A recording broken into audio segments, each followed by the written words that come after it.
So according to the Daily Mail, school pupils must wear goggles when handling. The answer is actually blue tack.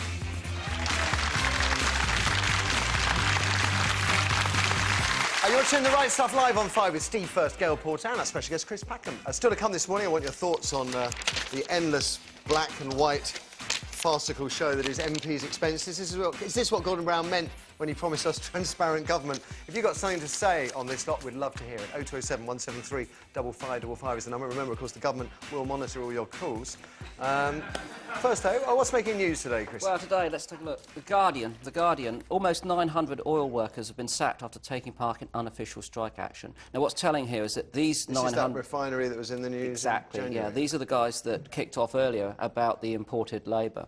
And what I didn't realise, because I hadn't been following the story, is that there have been a number of other strikes across the country and also at this particular site. But they finally lost their jobs. They were currently in dispute about some workers who've been made redundant being not eligible for re-employment with a different contractor. So, again, you know... At root of all this is still this British jobs for British workers... Of course.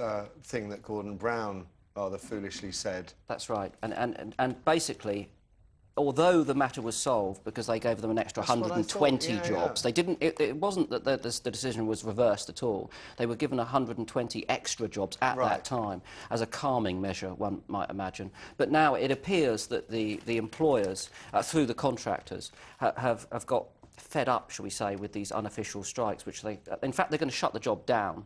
They can't complete the task, and on that account, they've... Get the feeling this may lead to more... Well, of course, this will spiral. I've no doubt at all that there will be more strikes now all over the country. But, I mean, my sympathy goes out to these people, perhaps not necessarily over this issue, but over employment rights. I mean, you know, I'm a die-hard socialist, if I can be. We'll explain later, Eric. It's an old-fashioned term. we left it behind a while ago.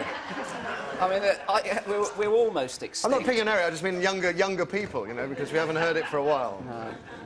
And we're almost extinct, you know. But my memories go back to the miners' strike and everything that happened there, you know, and sympathies too. So this is going to be an interesting time to see how the government handles this. About British jobs for British workers. If we had stronger trade union representation in the first place, we wouldn't have ended up in this situation. Exactly. Well, is there any strong trade union representation left? I mean, everything's been done to diminish their abilities. That's what we were talking about also the other day, that Unison, that Unison were going to pull their funding as well. Maybe we should do a BBC Socialist Watch for the extinct breed. Follow them nesting, the last of the socialists, trying to procreate in these barren conditions. It's an interesting Where would you put your secret cameras? I wouldn't put any in Parliament, that's for sure. OK, anything else? Yeah, next up is, again, the first trial without jury for 400 years. And this is because 4 men who have been accused of taking part in a robbery at Heathrow are going to be tried without jury because they've already had 3 trials. And each time it's alleged that the jurors were corrupted, basically. Nobbled. They were nobbled, they were tampered with. And it's cost us £22 million already. And they say that to get another jury together and to successfully protect them would cost another £6 million. And on that account, they're going to try this... Does that justify tearing up 400 years of principles of justice, that we should be tried by 12 peers? Well, this is the trouble, isn't it? I mean, it seems to me there's an economic argument here. That's what's being presented. They're presenting an economic argument. Obviously, in this case, it's armed robbery, but it's where it goes next, basically, you know. Is it acceptable in this case?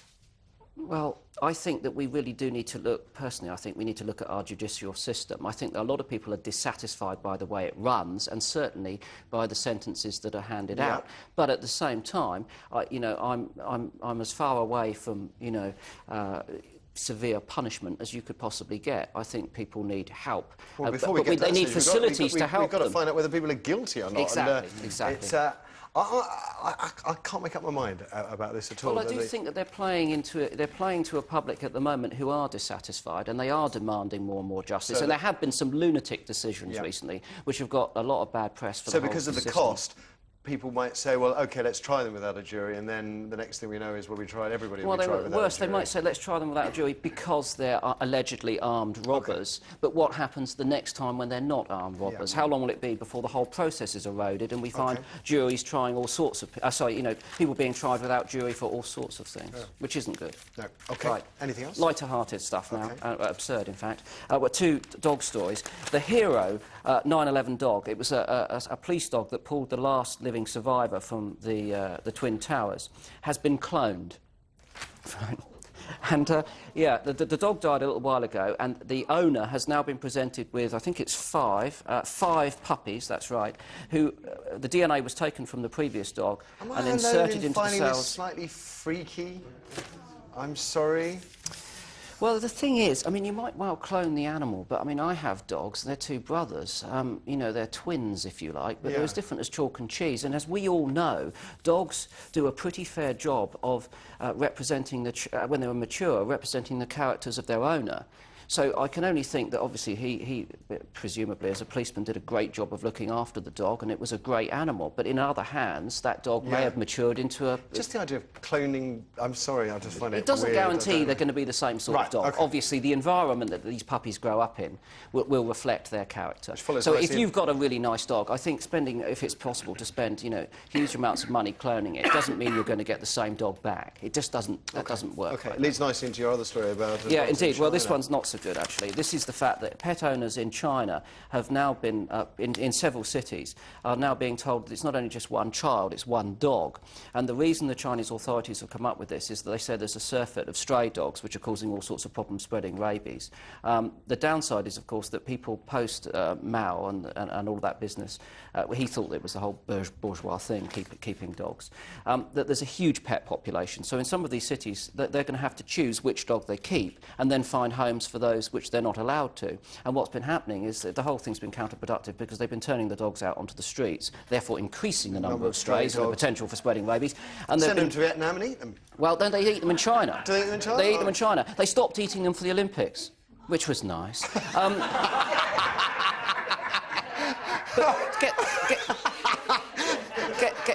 Well, they probably stopped lots of things for the Olympics. I imagine they did. Yeah, which is not very nice at all, really. Anyway, to go on, there were gangs of people out on the streets of China clubbing dogs to death, because they say this method of execution was chosen because it was the most practical. Where's Paul McCartney when you need him, eh? China.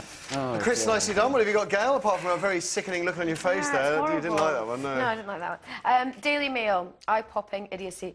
Pupils handling blue tack are made to wear safety goggles. That was a question as we went into the break. Because pupils at once are forced to put on goggles before using blue tack, prevent them rubbing the common adhesive into their eyes. Did you read one of the others in there? There's a great one about another foam. one, there's one. Pupils are barred from using shaving foam as an art material in case they drown in it. And the other one, teachers are required to take a bucket on school trips in case anyone's sick. Carry a whole bucket. Yes, yeah. Like Ur Willie. Does anyone know Ur Willie? That's a Scottish thing that sits in a bucket. OK. So anyway, that's that. Another one about schools. Pupils protest over ban on short skirts. What's this from? This is from The Telegraph today. Haven't they been doing this? I mean, my sister's school, they protested about short skirts. Short skirts. Well, more than 100 pupils staged a playing field protest over the proposed ban of the skirt length. Pupil power, I like it. Pupil power. Yeah. They're saying, we want to wear short skirts, and that's just the boys. We want short skirts, and you can't stop us wearing them. It's quite interesting. The reason this particular school has a downer on short skirts is it's to save male teachers any embarrassment. Exactly. Well, that's what they say. Interesting. Interesting. Now, this is from The Sun. This is about Donald McIntyre. Yeah. You know Donald McIntyre, he not just do ice dancing. Regular on this show. But yeah, he comes on this show, and he does all the investigative programmes, and he goes undercover. Well, he did this thing about Chelsea Football Club. Did you see that? It was a wee while ago. Yeah. And he went undercover about the hooligans. Yeah, not the club. He went about the hooligans. It was 9 years ago. Anyway, he went out to a very nice wine bar with his wife, and he got beaten up by 4 men dressed in suits. And basically, they were saying things like... Well, they hit her as well. She went over to help. She went over to help, and she got battered in the face as well. So basically, they were saying things like, you know, you snitch and everything else. But he said he's had loads of threats before, and he's been threatened to be kidnapped and everything else. But I think this is the first time he's actually properly been assaulted. They're a lovely fan base, aren't they? I know. So anyway. OK. That's that. And another one in the Daily Mirror today, Wills wants to fight like Harry. Like this. Scrub at your hair, I hate that. No, seriously. They both... I'm sorry, I don't care. It's always hair, isn't it? It's always hair. Always hair. Can you tell I've got an issue with the hair thing? Honestly. I hate that, though, when they ruffle your hair. Anyway, Prince William yesterday revealed he dreams of following his brother into combat. He wants to... You might dream of it. I don't think anyone will let it happen, will it? Yeah. Happen. So there you go. Does anyone care? No. Oh, no, I think it's a good gesture that he wants to be there, but they will never let him do it. I think it's different for Harry. Mr. First, what do you think? It's obvious why you've had both of us on. There's some kind of cutback in hair care products this week.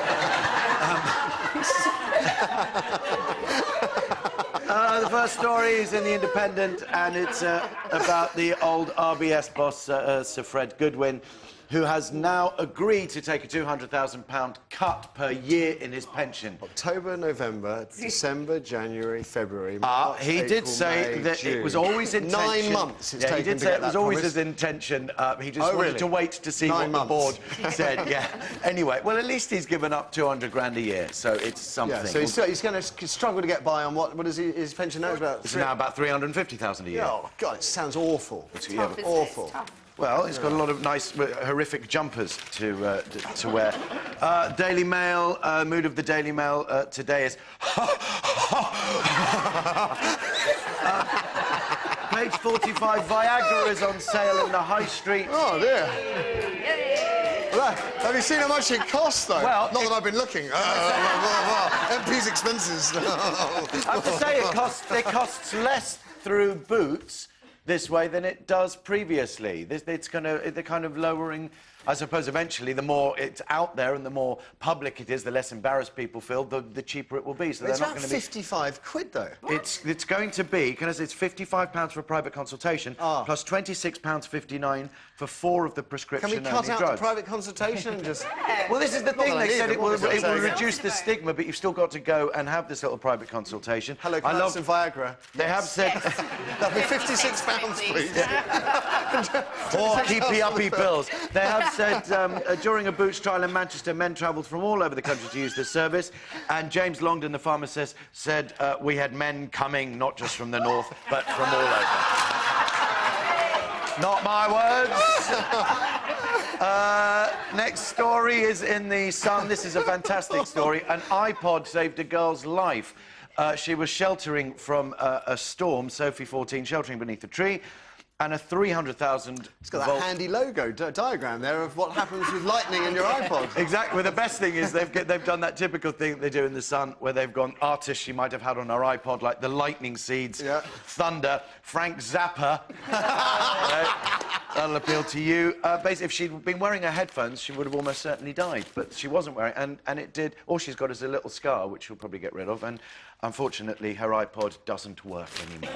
Can I just say, because this is amazing, I dropped my iPod the other day, and because I often wonder how they get the batteries in, and it's all sort of compression, and the thing just opened out, and I thought, oh dear, that's torn it. Put it back in, pushed it, worked fine. Amazing. I think they're amazing machines, and if you could send me free ones. Can I also say thank you to Graham Ricks from the Bond magazine for sending me some back issues. Thank you, it does help to be on this show. There's a Susan Graham Boyle Bond. story. Is that his name? Huh? Graham Bond? No, Graham Rye. Oh, Graham Rye. Listen. The last story, it was almost the last story, is in the Daily Mirror. It's been in a couple of papers. If you read The Star, you'd think that Susan Boyle was absolutely fine. However, in the Mail, she says she's not fine. She was seen on the balcony of her 8th floor, or the balcony of her 8th floor hotel room, shouting, "Where's my cat? Where is my cat? Where is my cat?" Because... Scratching her belly as well, wasn't And scratching her belly with her Good to see top up. Simon Cowell enjoying himself at Ascot winning £20,000 on the next day. And making hand-over fist ending. money out of a woman who shouldn't be on tour, who should be at home with her cat, who should be kept in at night, though, I hasten to add. Not roaming The cat, not Susan. Lastly, in The Guardian, it's your chance to win your very own Duck Island, which I think is brilliant. There you go. Your chance to live like an MP in our unique expenses competition. I think that's fantastic. And there are the expenses. Good for them. If you care about toner or black ink, don't try and print it out, because it'll probably cost you a lot more in black ink. That's a good one. Look at that one. That's loads of black Great ink. for the environment, isn't it? Yeah. Yeah. I'm going to use this as toilet paper afterwards, but that's a good one. That's full of information. Well, it's like you can fill in your own expenses. Yeah. You too can claim like an MP. Yeah. Yes. Is this what Gordon Brown meant when he promised us transparent government? Without the Daily Telegraph, this would be all we would know about: flipping houses, moat cleaning, phantom mortgages, paper clips, Jackie Smith's porn collection, i.e. nothing. Nothing at all. Is this good enough? 0207 173 5555 is the number for your thoughts. Campaigners fought tooth and nail, by the way, under the Freedom of Information Act, and this is what Gordon Brown got for them. I could be here all day. Is this good enough? I'm not going to get to the end of the pile. Your thoughts after the break.